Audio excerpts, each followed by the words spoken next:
तुला आठवतं का मागच्या मुंबईच्या मॅचला मी तुला म्हणलं होतं शार्दूल ठाकूर बद्दल? हा, आय नो.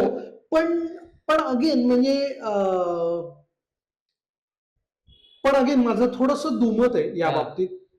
आज बिकॉज समीर रिझवी वेगळ्या टँजंटवर खेळत होता, त्याच्यामुळे आज जो येतोय त्याला तो पण शार्दूल ठाकूरची पहिली ओव्हर जी आय थिंक 16 रन्सला गेली, 13 का 16 हा, का समथिंग. हा, तेव्हा निसंकानी त्याला मारला आणि येस, दुसऱ्या ओव्हरला रिझवीनी त्याला मारला. Yes, yes, yes. पण तेच आहे की आय स्टील बिलीव्ह की तो विकेट विकेट टेकर ऍटलिस्ट तो बॉलर आहे. आता माहित नाही. सोडच मुंबई, सो बघूयात. हा, म्हणजे मला असं वाटतं की तो म्हणजे तो विकेट टेकिंग ऑप्शन आहे.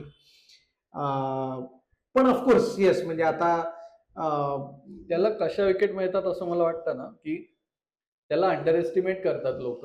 Exactly, exactly. चल हा चल्याला मारणार मी आता, त्यामुळे त्याला विकेट मिळतात. नाही, पण तो आज सुद्धा ना, ऍक्च्युली मी त्याचे जे 2-3 बॉल होते ना, जे समीर रिझवीच्या खास करून म्हणजे सेकंड ओव्हरला त्याने जे टाकले ना, त्यातले 2 बॉल असे होते ना की जे विकेट टेकिंग बॉल होते आणि ते त्याने खूप चांगला पेस ऑफ करून म्हणजे एकदम स्लोअर वन बाउन्सर टाकलेला आणि ते पण म्हणजे वाईड लाईनला टाकलेला.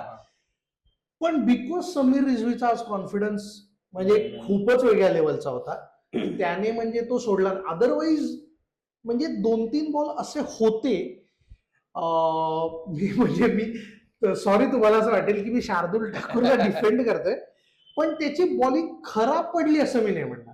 आज बॅट्समन खूप जास्त